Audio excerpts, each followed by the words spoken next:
I can almost describe it as like a vortex that get us to that place on that specific day at a specific time. And then Sunday morning she went for a swim, and then this juvenile great white came close and gave it a bite. I've been very lucky to be able to get my partner out of the water in one piece, beautiful as she was. We did not see a drop of blood, not one drop of blood. Very lucky to be able to also look out behind what they were keeping alive and just be able to share this feeling of gratitude and abundance with other people.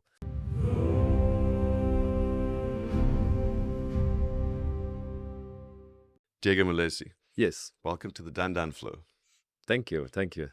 So I think people know you for Ferdinando's. Yes. This place on Lower Obs, Lower Main and Obs. Yes, So pizza-fied. traditional. We do pizza traditional. Yeah. I call it my little corner of Italy in Africa. So wood-fired pizza. That's what I Yes. meant to say. So people get, the wafts of the fire and the chatter and so on. And then there's also a couple of streets down. Once a week we have a pasta kitchen. Yes. And I think people know about that in the community, and it's and all of that. But I don't think a lot of people know about a little bit more of your backstory, sort of where you come from exactly in Italy and where you met your wife. And Yeah. And I think I want to cover sort of a little bit of your story and the textures and see where we go. Where do you think is a good place to start? Well, we have this phrase at Ferdinando that we always say pizza is about love. Everything starts with a love story for for me. As I fall in love with a South African person, as to keep this love going, we decide to make pizzas, and pizza start to kind of like support our relationship and everything what came after, from like the community work we do, the pasta kitchen, the community dinner, and in the later stage, obviously support my small family at the moment, because obviously like I'm being left with my daughter, just the two of us at the current moment. But yeah, everything started from a big feeling. I guess love for life was there to begin, but like, pizza is about love for us. Is like Ferdinando is a thing because we like this connection to love, as many people say, many enlightened persons say that we are love. That's what we are. The feeling. One special thing about human being is probably the love feeling, and that's what can keep everything happening. And say it's because love that the bees go to the flower. So you're talking about love and pizza. Is it a common? I suppose from the outside, it always seems like it's a very Italian way to sort of love the food and love the people and the company and so on. How much of your philosophy derives from sort of north of Italy where you grew up and family that you had around you, and how much of it is sort of things that you picked up along the way or that you developed in your own time in your own way? Interesting question. As Italian, we do connect over food.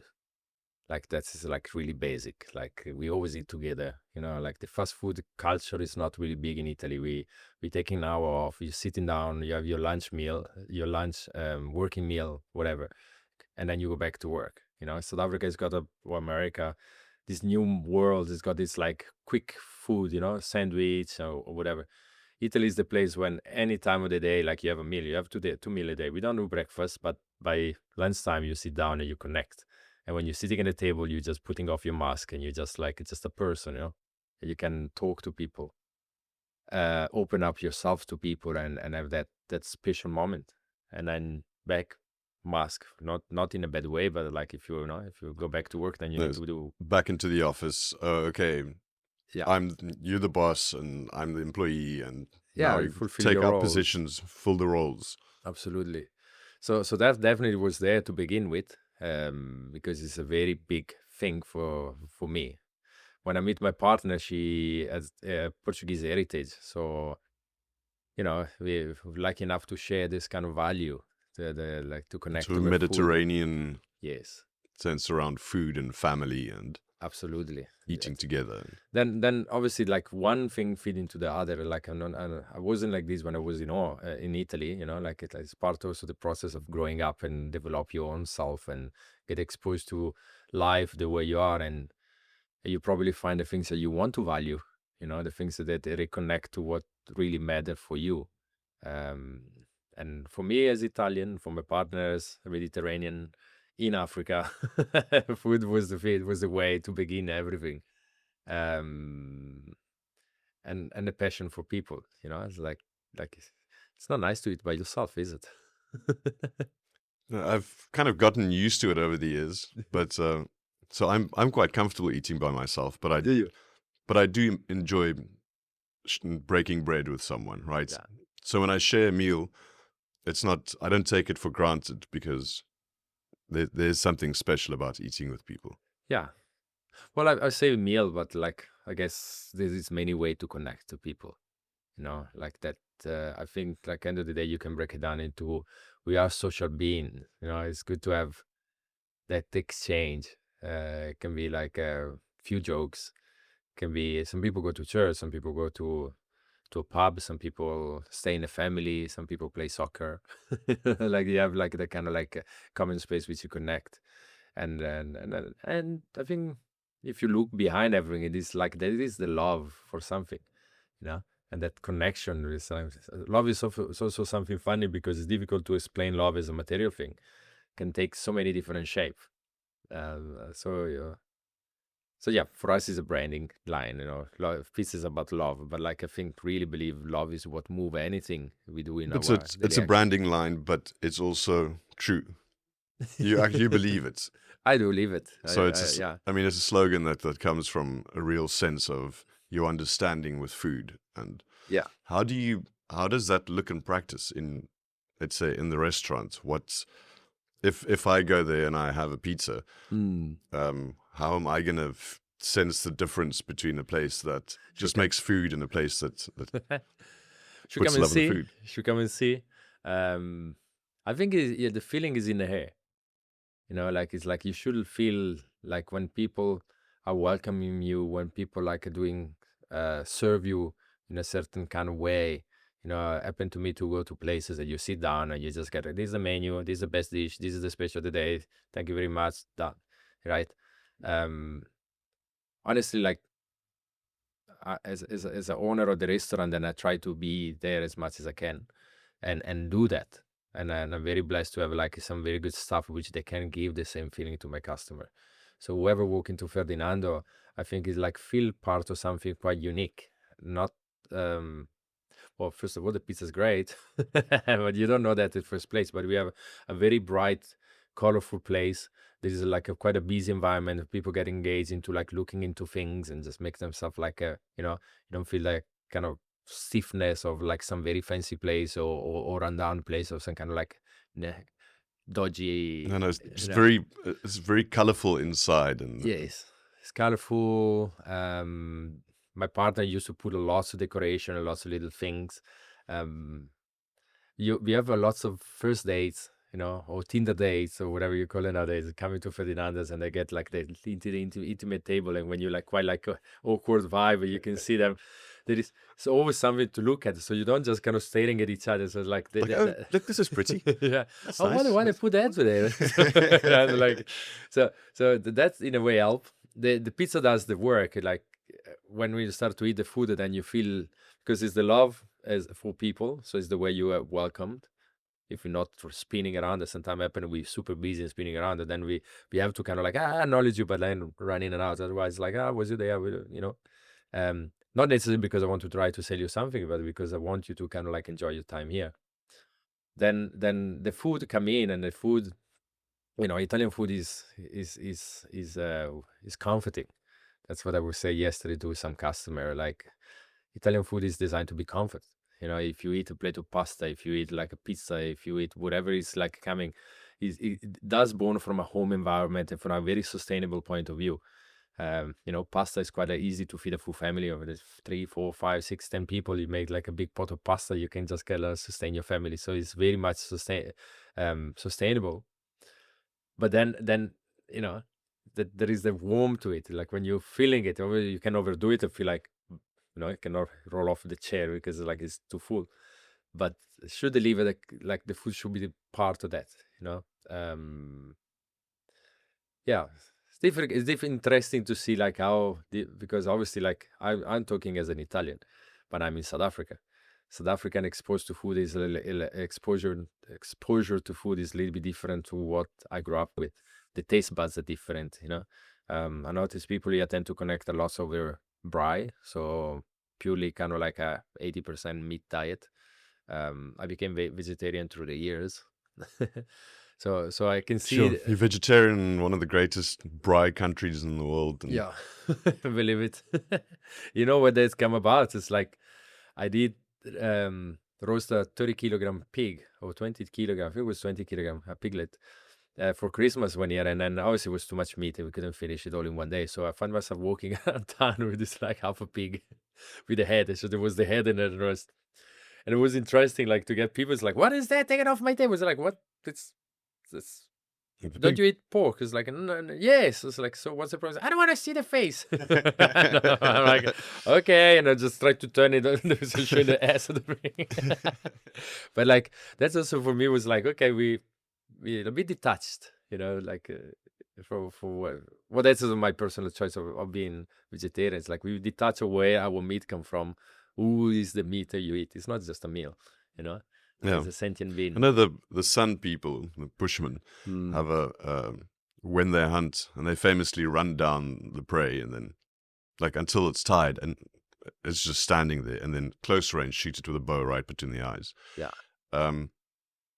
They take care not to let their shadow cast on it, like, and there's a lot of respect, and I like the idea of giving the meat respect. Absolutely. I like the idea of when you get a piece of meat to actually think, where does this come from? And, kind of give thanks just in your own way of thinking about it, just to not take it for granted. It's not just another piece of vegetable on your plate. 100%. But so there is this disconnectedness with a steak that just arrives as a little thing in a package that you buy in the supermarket. Yeah. I had a friend, dear friend of mine, Chris. He's an animal communicator. Don't know if you're familiar with animal communication. I know of Horse Whisperer, the movie Horse Whisperer, right? And I know there are people who saw a thing with there was a Black Panther that was very upset. Yeah. And there was this person who just sat down at the cage and like chatted to it. And so I think that is Anna Bettenbach, if I'm not wrong. Okay. She was like the original animal communicator of South Africa. They're busy writing a book or movie about her, by the way. But my friend Chris trained with her, and it was so funny. We was talking back in the days about like how can because he liked to spearfish, to go to hunt for his food, obviously whatever is sustainable. And so spearfishing for him is like, okay, depends on which fish you choose, there is plenty. So for me to go to gain food for my family and is sustainable. And everybody was questioning, but you are an animal communicator, or how can you, it's like, but you he explained to me that you create such a strong network, and that's like the hunting itself is a first form of animal communication. Imagine how big is the savannah, and like a little guy on little G-strings or whatever, like with a spear. It's like walking. What is the chances you're gonna find the animal waiting for him to be killed? There's very few chances, right? So it's become almost like a telepathic connection to the prey when you're asking to the universe to give you something to sustain your life. And that connection will eventually show off in a prey, which is like suitable for you to get. Then obviously you need to be able to, on your craft, like if it's a spear or a bow and arrow or whatever, but but there's something deeply spiritual, very much, and a sense of connection about the prey and the hunter. And obviously, like that was also time in history which human. That's my taking, and the reason why I'm vegetarian is because I can afford to not be eating meat. Not from a economical side, but because we have so much knowledge and so much like variety of food, which like feed me doesn't take any life. Like I have the choice of what I can make. But like if you look into Africa and people living in a certain environment, and there was no supermarket, there was no, even if I look back into generation, my granny, she used to have chickens mainly for eggs. When the chicken was getting old and it was not performing anymore, it was eating all the food. It's like that was the time to pull the neck and make it a big soup, And she had cows to make cheese. Like the meat consumption was really much to provide over the wintry months when there was a frost, there was snow. So they used to kill the pig and make sausages and keep them in store because with a high fat content you could create like something which could age nicely. So your salami, your hams, your things, it was born into this kind of like philosophy, I believe. When you kind of like, you cannot get anything from the land over like the snow.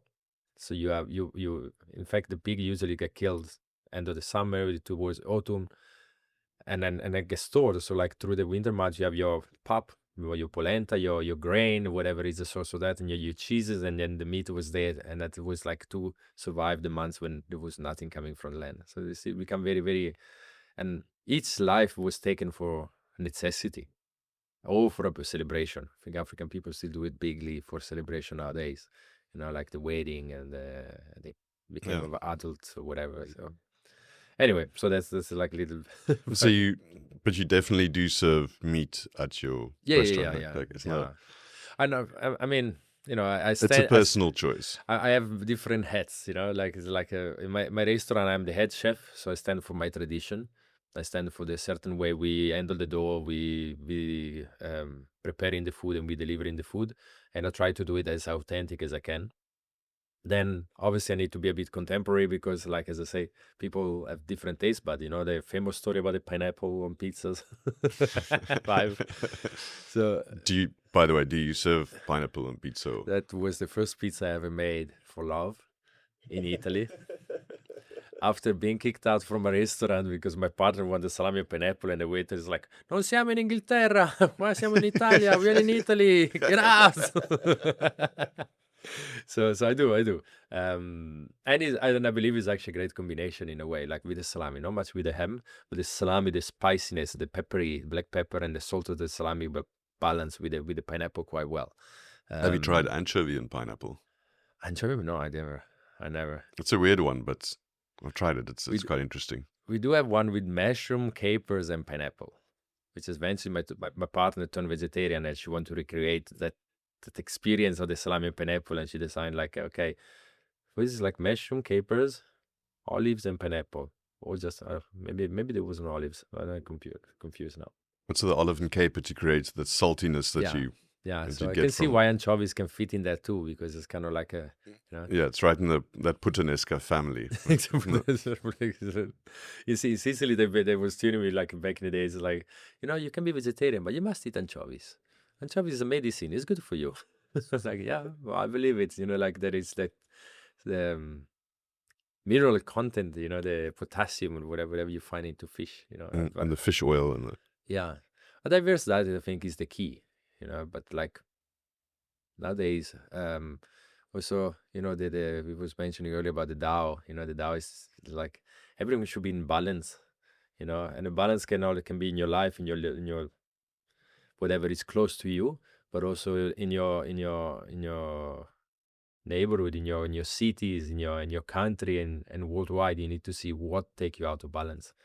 And then maybe we should just like kind of try to expand our mind to consider like us as one big whole, not just like, oh, this is me as my need. Oh, this is my family and my need.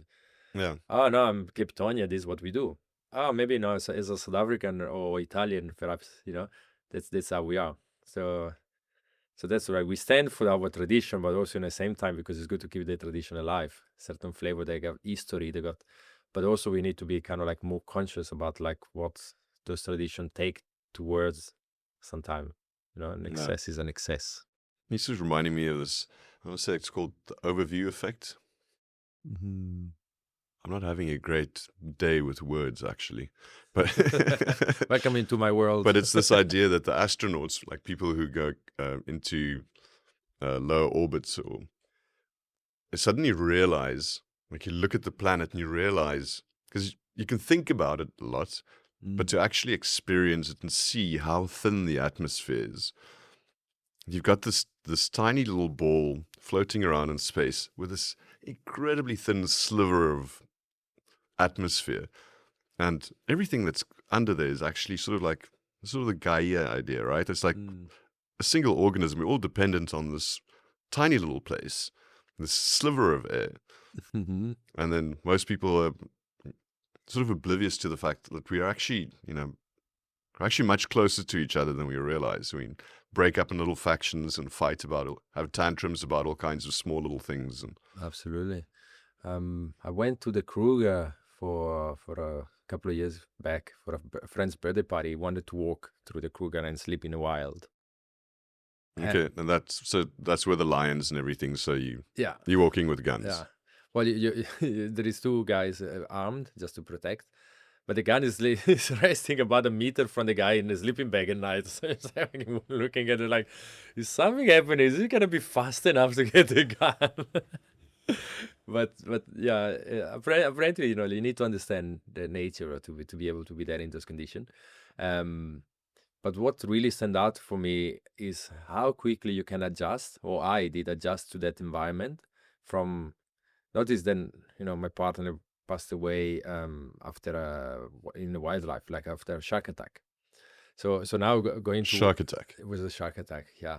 And now going to into the Kruger, walking around in between lions, on the back of my mind is like, you know what, Diego, this is it. If it's happening, there we go. It's like, life got its own picture. You just fulfill the picture, like destiny. I start to believe in destiny after the accident, because there is some things which like mathematically can hardly make any sense, And so we're walking around there, and then like even with this kind of like almost like paranoia in the back of my mind, in a half an hour, 40 minutes, and in silent, you have to walk silent, because if you want to see any animal, you better keep quiet. Otherwise, they run away. And you get quite used to it. Something in the primordial, like some side of the brain is like, oh my goodness, like, and then your senses enhancing, your mind start to kind of like calm down, almost like shut up, like you don't hear like Sort kind of of meditational states. amazingly, yeah, you just get into the space, and then you venture through things, and then obviously the guide, the part of the job is also to describe how this happened, and it was really standing out how everything is related to everything. From the little flower, like if a certain kind of trees get a disease and the trees die and the insect die, and then like the insect die, and then they create such a big repercussion to the balance of whatever is the ecosystem in a low fault, this the pit side. And yeah, and I think on a bigger scale is the same. We're just not seeing it too much. We're just paying consequences. Oh, there's another hurricane, or there's another earthquake, or there's a tsunami happening. It's like, wonder where it come from. Like maybe, I don't know. Like Yeah, you're the connected. nose is just too close to what is right in front of you. So we tend to focus very, very narrowly in terms of our conscious attention. Yeah. We focus on the story that's busy in your head today. And I'm thinking I have to deal with this, and I have to do this, and I have to deal with the tax guy, and this admin, and someone said something, and you're busy with that story, and that's the size of your world. Absolutely. And if by actually putting down, I think this is sort of the idea of a meditation, or the idea of being in a state of meditative like state, when you're very calm and you stop really just running around in your head. Yes. Is that you actually, that laser focus way of thinking opens up wider. Yeah. And suddenly you become aware of how big everything is and how everything is actually working together. You become part of everything, because it's like a thing through relaxation. You have a sort of expansion, as you mention it. So if my energy expanded, I mean, you like become one. But if I constantly like contract, you get to like the depression vibe. My guru also mentioned something on the line that, when you have this like depression and suicidal thoughts, perhaps it is like it's a common thing happening nowadays. Apparently, like lots of people are unhappy, is when your energy, when your bubble of energy become smaller than your physical body. From that's the way he described it. So when your energy are so small, then you don't see any reason for life. You're just fully disconnected. But the more you relax and this bubble expand, and then when you can reach out, and then when you really find the joy of life, the creativity and everything which is related to being alive, really. So you're talking about food and talking about company and love. And I think if people are in this state, I mean, it's almost a comic-like picture I have in my head of an Italian family sitting around a long table and, eating pasta and passing this dish and whatever and chatting. everyone explaining with their hands, Lots of chattering and lots of chattering, and loud. that in that state that, like you're talking about this energetic field, and we can just, I mean, we don't have to get into technical stuff of it or anything. Just say as an idea that if they're all that close and they're all relaxing together, that there's such an overlap of energy. Yes. So there's a sense of unity, and that gives it. It's very important for humans to have that sense of belonging. So then you have the hormonal reaction, Yes. oxytocin and so on, that starts being released, and it reinforces itself. Yeah. Where Well, they say like when you close to someone, you we like tuning forks. That's like a part of the scripture or the East. They say like your company is very relevant to define who you are. Obviously, in a family, and we have family is like a family. common Western saying, "Show me your 5 best friends, and I show you your future." Technically, yeah. It's this idea like Yeah. you hang out with people, it's like you start to almost look the same, like Yeah, people and their dogs. The dogs, the pets, exactly. But apparently it's a very ancient knowledge in this, like because we get affected by, if you look into quantum physics, our matter is very poor. Like we're more empty space than what we are in matter. Like if you break it down to really like an atomic level, and the water, the experiment that we're doing to water now, like science is kind of try to kind of make sense of all this kind of saying there was back in the days, but really much is, there was a story about a friend of mine, and she went to India, and she went to do a Nadi reading. Don't know if you're familiar with the Nadi reading. Those energy points, right? Well, they kind of like, there is 3 points on the wrist which they can read. It's like Nadi reading. I think it's lots about the kind of like intuition. It's an intuitive method, but it can be quite precise, and then they can diagnose anything which is right or wrong with you. They do it also in Chinese medicine, but yeah. I think they call it Nadi Pariksha. I don't know. So she went, she had the Nadi read, and she was fine. And then the doctor said, no, you must call your husband and tell him to go to the hospital. And she was in India. The husband was in South Africa, tour guide, dear friend of mine. And then she was like a little bit like, what am I doing? Why should I? It's like, no, like, please tell him to go for a checkup. So she was a bit shaken, no? And then she's kind of spiritual person, the husband not much. Not the level. So it's like getting this phone call from Try and India. imagine that conversation. It's like, Honey, So, why? It's just like, go to the hospital. Why? And he went, and they find him with a principle of tuberculosis. And that's how connected we are. Especially like when you're sleeping with someone, your partner or your family, you have a much deeper connection than you might have with your friends.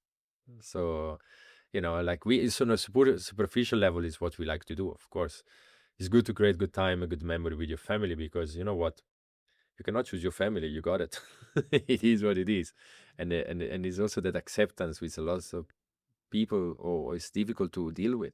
You're accepting someone for what they are, or you just want them the way you like them, with family is a so with your challenge. friends you get to pick them, your family Yeah. you don't, but that forces you to deal with their eccentricities and Or move you their out from your difference. center, perhaps, because like if you're very self-centered, then you will like not resonate with anything which doesn't match your frequency in a way.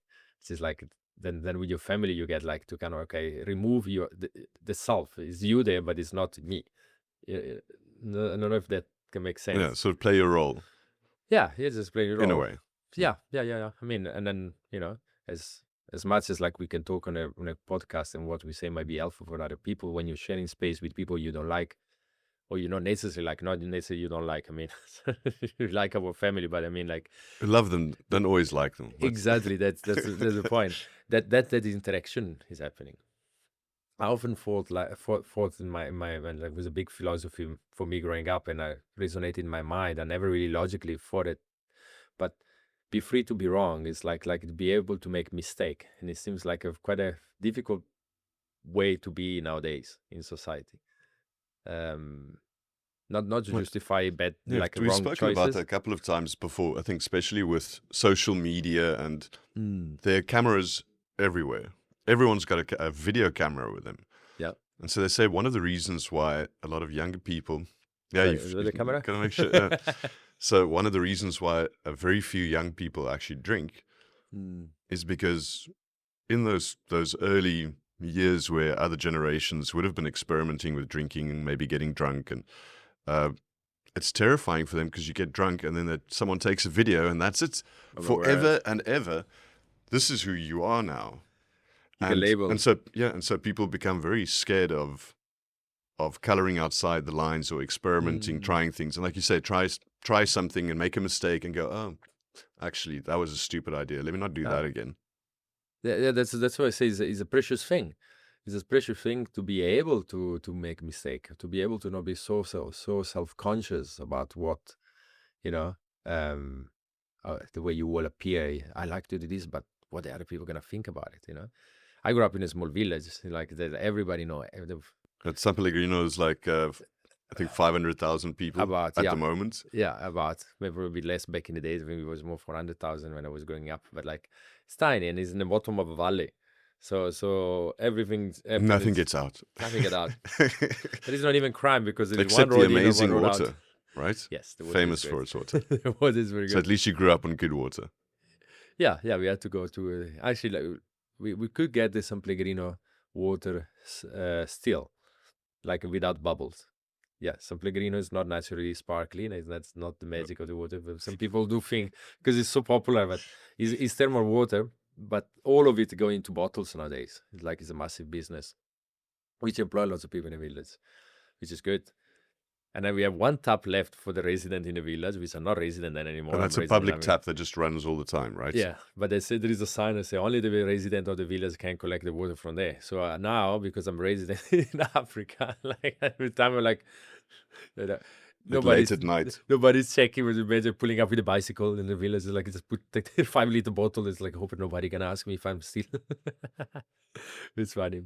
Yeah, but like that feeling that a small village, you really have to deal with the feeling of being judged, right?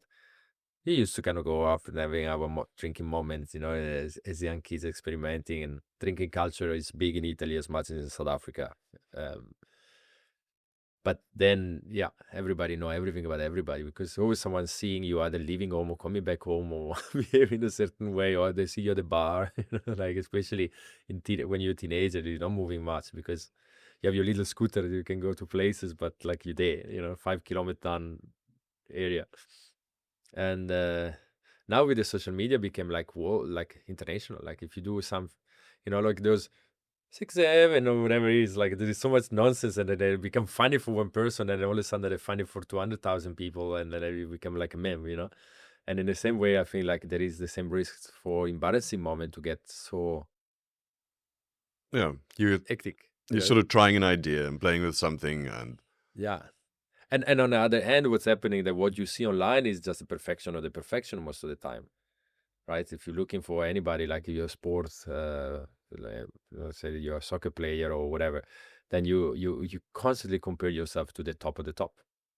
So the fun is not to play the sport, but it's like to win, to be like that, right? Like to eventually become something as opposed to the process of being playful right here now and actually living the life, enjoying the journey. Exactly.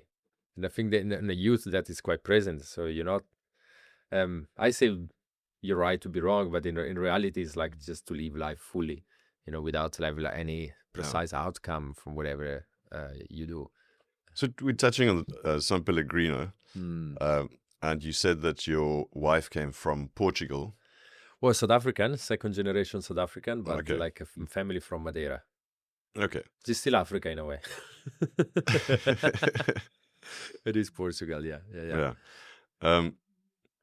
In terms of how the style influences on your food, would you say that it's pretty much where you come from that you use in the kitchen, or does it play with some of the sort of South African Portuguese ideas that you learned from her and her passion for cooking? And well, she was obsessed with chicken. That's that's the thing, like the Portuguese chicken, the peri chicken.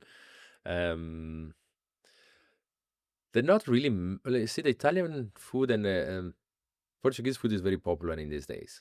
In Cape Town, I see. It's very animal protein based and very strong in flavors. So lots of wine and garlic, and which we do in Italian food too. But I think Spanish and Portuguese is, to an extent, is stronger. Like it's got like a very more impactful flavors to it. So Italian food tends to So be Celeste, you're saying Italian food is very comforting, where the Spanish and Portuguese food kind of like fiery. it's more fiery. It sort of Yeah, dares you. Like, I think yeah, we can describe it fiery. I think because it's like excite the palate a bit more. Not that Italian food doesn't excite the palate, but it's much more subtle. So you Yeah. have to look for the dip because like once you have too much of one, like I go back home nowadays and I make aglio olio and peperoncino. The we call it the midnight pasta. So it's garlic, olive oil, and chili. Just Parmesan cheese, parsley. Just that's it. It's quick to put together. You don't have to spend hours on the stove. And then the fellow Italians sometimes they see the amount of garlic I put, and it's like moderate, But I put so much garlic nowadays because after 16 years in South Africa, that is an attraction. Like everybody, I love garlic. Like I never really hardly meet a person and say I don't eat garlic. Maybe 1% of the people. Like everybody love it. But for Italy, the garlic is there to create a flavor profile just a little bit. But when you're exceeding on it, might cover the other flavors. So it's a much more refined and sophisticated way to cook in a way, which often, if you're used to the strong flavor, then I serve you something which doesn't have the strong flavor profile, then people say, oh, but it's a it's bit bland, right? Yeah. This is like I I get it a think lot. it happens like with Japanese cooking as well. When you Yes. make a really good ramen, it seems kind of bland. Like Yeah. the broth seems kind of bland. It's not full of this, oh wow, here it is. But then as you're going through it, you realize, and you get to the end of the meal, and you realize you just feel amazing. Yeah. I feel so happy. Oh, it must be the ramen. Doesn't that reflect like the meditation concept though? You see, like when your mind is very busy and excited, excitement. We see excitement as a good thing nowadays. Everybody's like, I want to be excited. I live life fully. But like you make certain decision because it's an extreme, and then all the actual subtle feelings, all the things that they kind of go on in the mind, or things that you need to kind of work through, go over again, and they just get squashed behind. You never get to deal with it. And then I think like it's a similar things happen with flavors, When Yeah. you like it gets so much strong flavor, then you go from from a coffee to like prego rolls. Sorry, my fellow Portuguese friends, it's like, but like anything can be, strong flavor, strong flavor, strong flavor. Then drinking, then this, then that, and then sugars. Everything is exciting, and like we constantly like. I mean, if you look at the consumption of coffee, the consumption of energy drinks, it's like we are living in a society we just want to be excited all the time. This excitement. Pizza is exciting. I think like there is a addictive aspect on a combination between bread and cheese, which create that excitement too. But then in between the line, it's like when you kind of like find the peace of mind, that's where the happiness is. It's like in a present moment, because you're either excited or you look to be excited. It's like it's constantly like moving. And then you remember, that's what's good. I want like another one. So you've got this moving from past to future, past to future. And when you're eating it, it's like, does it eat the spot? My partner used to say, I crave, when she turned vegetarian, I crave for chicken so much or for sushi so much, then if I eat it, doesn't taste as good as I want it. It's like overhyped the idea in your head, and yeah, it's weird. It's like that, I call it excitement now, but like maybe people could discover it some other way. Diego, tell me, you said earlier we've spoken quite a lot, and you mentioned your wife quite a couple of times, Yes. Kiki, and then you spoke about a shark accent. Yes. Yeah. What happened there? Uh, And you're saying statistically it's just one out of millions. So weird. But it is what it is. I can break down the story a little bit more in details from whatever like happened. Like this is a lot to be saying, but like simply I can almost describe it as like a vortex that get us to that place on that specific day at that specific time. Your life sometime when it's full moon, when it's not full moon, some days things are falling from the table constantly, or you keep forgetting things. Some days like life happening this way, and it's weird. There was a feeling like then I didn't want to be there that day, and then someone called me and they said, "No, you must come to support us to review our menu. We got no money. We will give you olive oil and olives and things, and that's close by. plate somewhere in a Karoo. And I'm like, okay, I don't want to go there, but now this person phoned me, so I went to my partner, we can go. And then all of a sudden, in a few days, she decided my cousin needed to come with us. We needed to go there. This person phoned me, asked me for like advice, so I'm like, okay, I agreed to go, and we all open the car, drive a full day, get there on a Saturday evening, and then a Sunday morning she went for a swim, and then this juvenile great white came close and give it a bite. So that's I was in front of her when that happened. I was in the room, but I ran down as soon as the news came to me, and I tried to look for her, and I couldn't see in the water. I couldn't see because the sun was shining. It was weird. It was some kind of magical, like light in the sky. Some. It was like a quite auspicious time of the year. But anyway, that's like all things coming together. And yeah, we saw. We're not as strong, we have big personality, we have big mind, but like on a physical level, we're really not Quite invincible, fragile. quite fragile. She was a tiny girl. So I tried to look and through the motion, and I see where the lifeguard was aiming to launch the boat, and I run down to them. People was not allowed me to get in the water, but also I couldn't see anything. Like it's just like, and then there she was, like floating on her way back. The waves was pushing her towards the shore, right? Wasn't like if you look into what is being said about that occasion, there was a lot of nonsense. Lots of people created like sensationalism. There was a guy swimming with his daughter, and a shark came, and she tried to swim away. The shark was chasing her, and make it in pieces. No, nothing on that. The sharks don't eat people, as far as I know. They get confused with the motion in the water. They don't even see well, so they just give it a bite, and then they just swim off. And then the bite's just in the wrong place. Then I think the bite was on a artery, femoral artery. femoral artery. Yeah, so that would be very quick. I did not see any splatter issue images, so I was very lucky for that, because I don't know, like I remember there was people like, no, God, like, can I see whatever.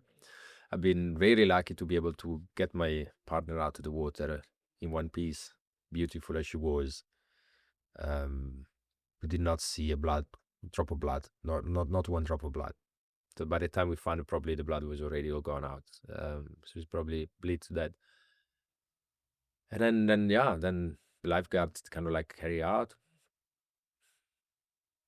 I remember that, like, I was obviously my emotion was very high at the point.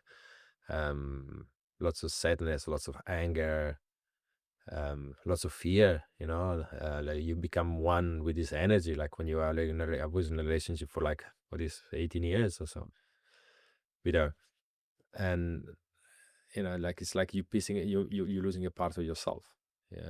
It's kind of it's happening, like as is happening, like there is this kind of like deep realization that is what is happening.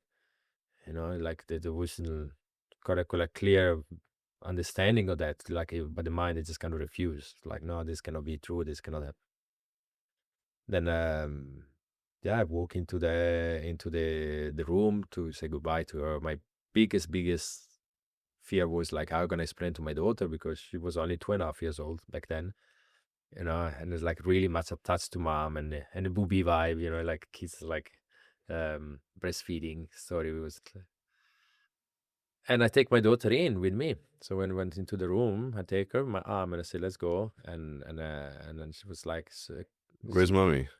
Well, she said, mommy's sleeping, she say. Like, this is mommy. I was crying, but like somehow as we entered the room, she knew that mommy wasn't there. Like she could see her there, and then she like from like, kids like talking and blah blah blah. And then it's like, oh wait, mommy's sleeping. And then she went very silent all of a sudden, like she could pick up on something. And then we give away more by our energy and our words.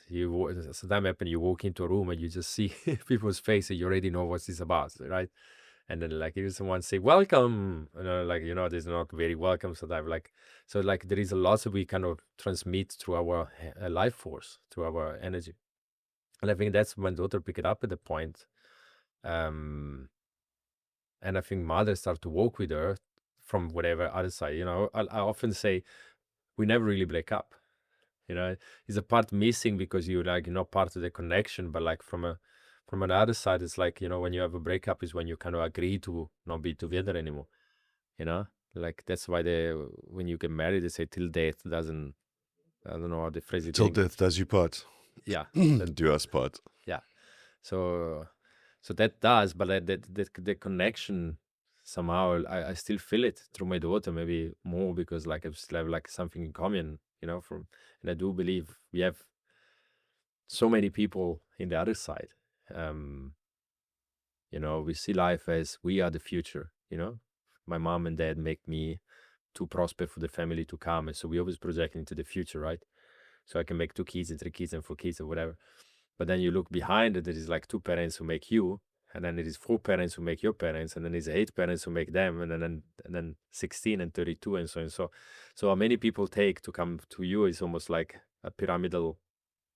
We are the tip of the pyramid, like we have like so many people behind us. And I do like to believe that those people, maybe someone take life again, but like the essence is like still in the ether, like our, the true self, I believe, is like part of consciousness, and then they conspire for us to succeed. They conspire for us to do well in life, to support us. And after that occasion, I've been to look into lots of what is the meaning of life, how life happened, what is the purpose of life. And you couldn't just let go and say, well, that's it. I'm moving back to Italy or whatever. I think you already, when you were saying your daughter was 2.5 years old at that time. Plus you have the restaurant and the pasta kitchen. Yes. That you built with Kiki. And a great family, like my Portuguese side of the family. I make fun about them, like sometimes we're talking about Portuguese, the peri peri chicken, but they're great. We have great support to them. It's I can relate a lot. Like as Italian, we relate. We think and behave in the same way. My father-in-law is also Italian, so they really kind of like always been part of my stay in South Africa. And after my partner went away, so I got a great family. I got a good business running, a great business. The pasta kitchen gave me an opportunity to have a purpose in life, to do something for people, which sometimes when I look back home, first world, the first world country, it's so complex because you don't see, there is struggle, but you don't see it, So even when you want to take action, to knock to your neighbor's door and just go to like give a word of support or whatever, is sometimes take much more than be able to take someone which you clearly need support. Yes, and I mean, you operate in OBS, and it's clear that there are people who are in dire need. There are people who are... Well, nobody's dying. I think it's like... I mean dire need, Oh, so yeah, in yeah, serious sorry. need. So some people are on the street. I mean, this time of year, it's wet and cold, and Is a two-way. And there are people who might have a place, but they don't really have enough food. They don't... Yes. Yeah, it's complex, South African social situation, but like having the purpose and the ability to connect. What we do with the pasta kitchen, we connect everybody. So we never look down or up. So we have just a way to operate, which is like everybody is welcome. Kids, people on the street, people on drugs, people with mental issue, because I often like people end up on the street, they often have like the two mental issue and the drug addiction, they tend to be related to each other. So everybody is welcome to come to share a meal with us. And then we have volunteers coming in, which they have the purpose and the call to kind of take action towards society, really. And I often laugh and say, like, I think the volunteers are probably the one benefiting the most, because the simplicity about life is like, okay, I got food today, and lots of people on the street that love that freedom of action. They call it the freedom of action, but it's the simplicity of like, I know what I get. I know what I can decide what to do, when to do it, even if it's limiting, because then obviously you got no money for food, you got no roof over your head, but like they have that kind of like autonomy, which they get used to it, they have their routine. And they're behaving in that in a space they create. And then a volunteer came, and like often, like even when we start, we wanted to save everybody. You need to get everybody off the street, but some people don't want to get off the street. Some people don't have the ability. Some people, they just make their living on the street. So you have to really show that acceptance. And when volunteer come, it's kind of like a high opening.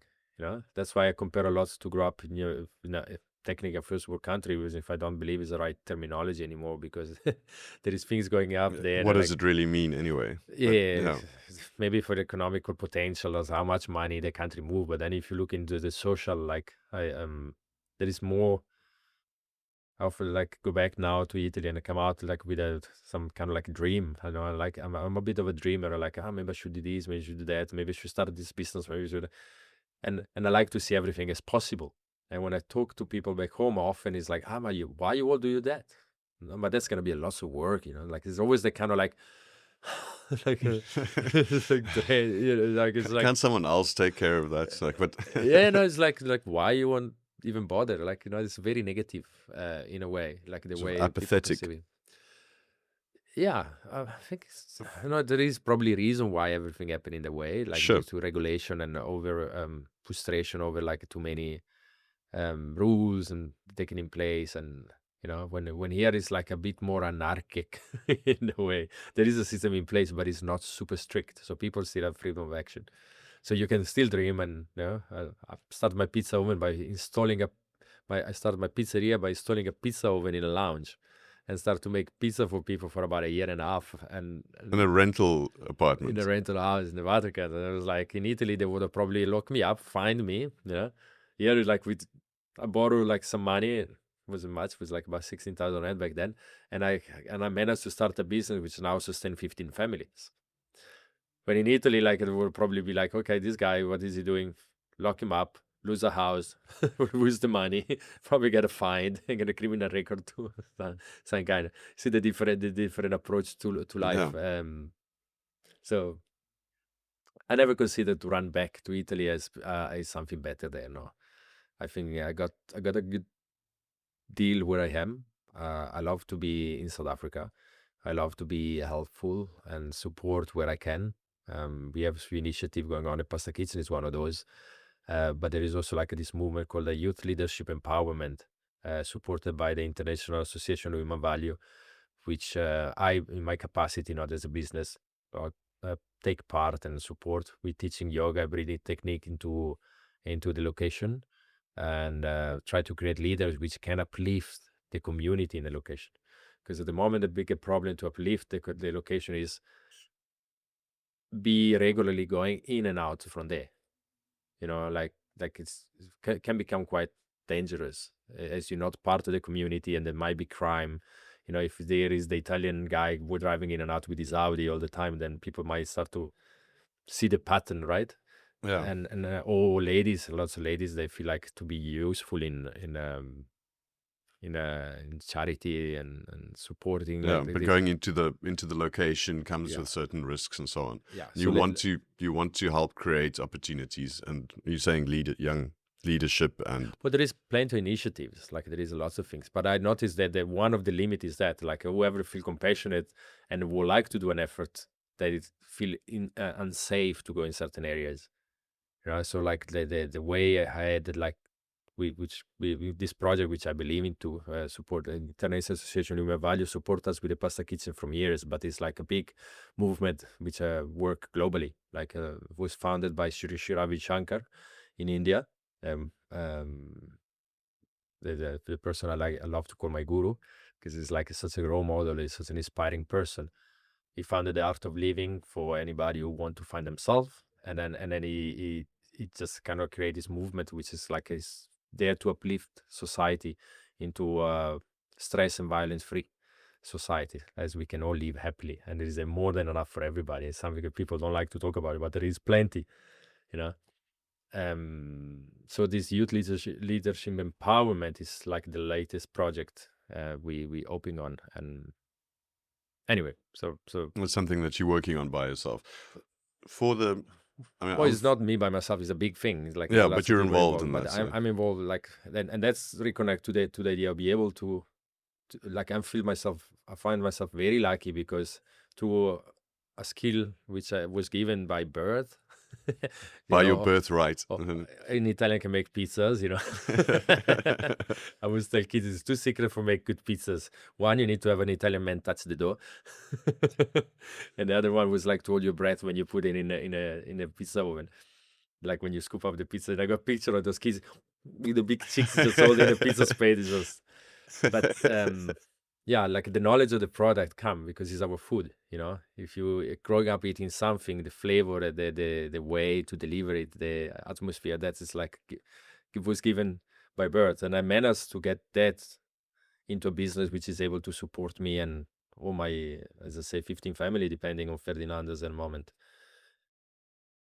And even more now, give me the ability to be able to direct my energy to support something else, not just kind of like just me slaving in front of the pizza oven, which would probably be what I have to do in Italy, because like cost of living, the restriction, and everyone makes pizza anyway, so yeah, but I also eat much more pizzas. I'll probably sell more pizzas in Italy than I do in South Africa, but it's like it's be able to kind of like grow through your business and be able to kind of make the business better, look after your employee the way you were not looked after when you were working to work for someone else. It's like try to be inspiring, motivate them to be the best for themselves, and then obviously work is work, have to happen, but then very lucky to be able to also look out behind what they were keeping alive and just be able to share this feeling of gratitude and abundance with other people, especially the young generation. Now I got my daughter, so like that is my vocation. Like, what do we want for the future? We really sit with our children, right? Like the children will be the people of the future. So if you can, and children don't do what you say, they do what you're doing, right? So you have to kind of really like show them the best way to live life. And the art of living is amazing. It's got a few strong pillar. I invite anybody who like to experience into spirituality and or self-discovery to go and take an happiness course. It's like a course that they run over 5 days, and it's really designed to kind of calm the mind down, to discover yourself again and understand how society or how human being operating, and this knowledge which is like thousands of years old. It's just simplified. That's what the guru are here to simplify those things and make like pearls which you can just make yours, and then try to share this knowledge with other people. Because tell me, Diego, did you encounter this before or after the incident in Plet? Before. My partner, I had done some course with them before I meet her. And then I remember when I came to South Africa, then I could hear like her doing her yoga practice in the morning sometime. And I was like, what are you doing? It's like, you must do the course. If you're curious, you must do the course. And she was right. It's like no point to know too much about it. There's certain things you can only experience it. And, I remember I used to smoke a lot of weed back in the days. And I remember when I came out of the course, I was like, wow, those things make me feel the same as after it's like when I smoke weed. It's like Lucas like, are you sure? You're weird.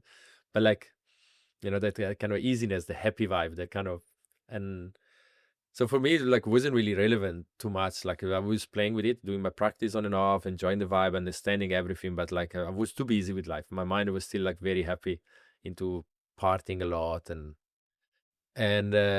my mom passed away 10 years ago, and that was a big, I think was, yeah, that was very intense for me.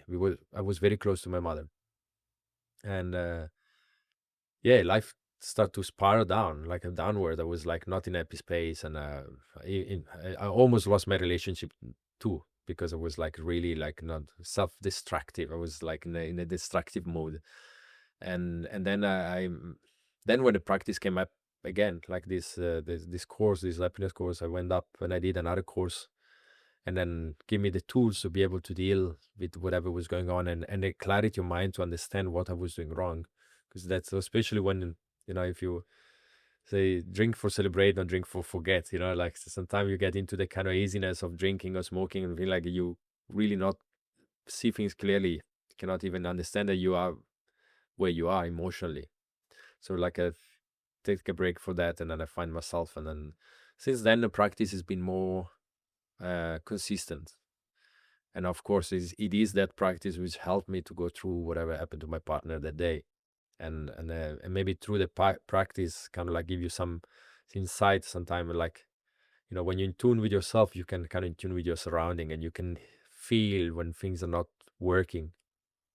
So you can kind of adjust either yourself or the situation to whatever happening around you. It's very, yeah, look into it. It's kind of interesting, but you know, so there's kind of things which you have to experience for yourself, and then the more you put is the more you get. If you give you 100% in, you can take you 100% out. You know, if you take 10% in and they're like, I tried, it doesn't work for me, but what you get out is 10%. So it's one of those things. I think a lot of life is like that. Yeah, yeah.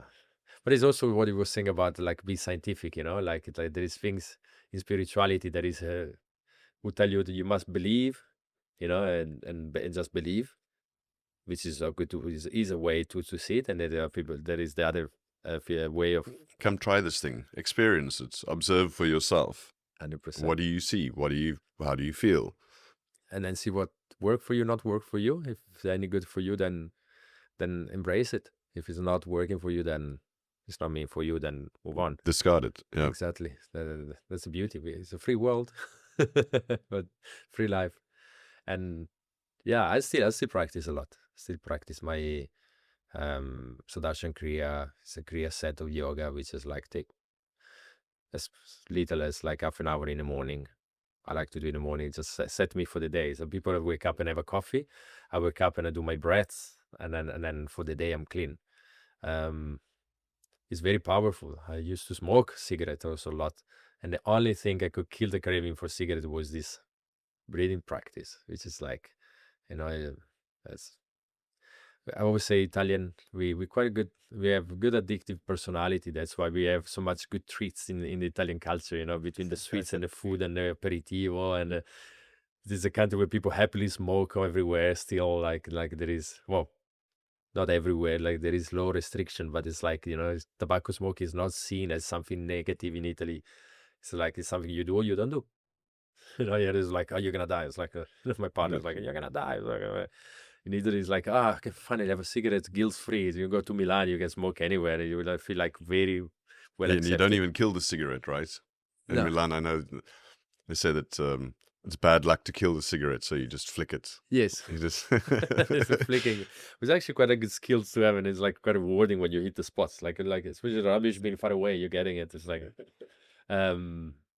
yeah. But like that was the power of those sorts of practices. Like it really wash away what you think you are, and this like what shine through is yourself. You know, we think we are our like especially in smoking. Big part of my personality was connected to my habits. You know, you meet me like, hey, that's me. You know, like it's the gesture, the vibe has always been there. And then when the first time I managed to break out of it, because I had an accident actually, I had a skin graft. And the doctor said, "No, you should not smoking because the new skin might not settle nicely." well." So that first time, and the first time I get out of that addiction, I was like, "Wow, what is this?" My mind is silent. You know, it's not like, "Oh, it's cool. I get itchy. I need a cigarette. Oh, where is my lighter? Where is the cigarette? Oh, I need to go to the tobacco shop." Or you know, like constantly in the back of your mind, it's like through addiction, that is what's happening. You know, start as a fun game and then become almost like, okay, I need to spend so much energy to feed into it, to keep myself normal. Because if I don't ever get itchy and edgy and frustrated and yeah, so it was quite a big addiction. Like addiction is a big thing to deal with, and that's like somehow through cigarette addiction, overcome the cigarette addiction helped me to understand when I was serving people which they on drugs. You know, in the pasta kitchen, we have people that was like they might come and they on any kind of drugs, really. You never know. I don't think they even know what they're getting most of the time. It's just anything to get them out of the mind sometimes.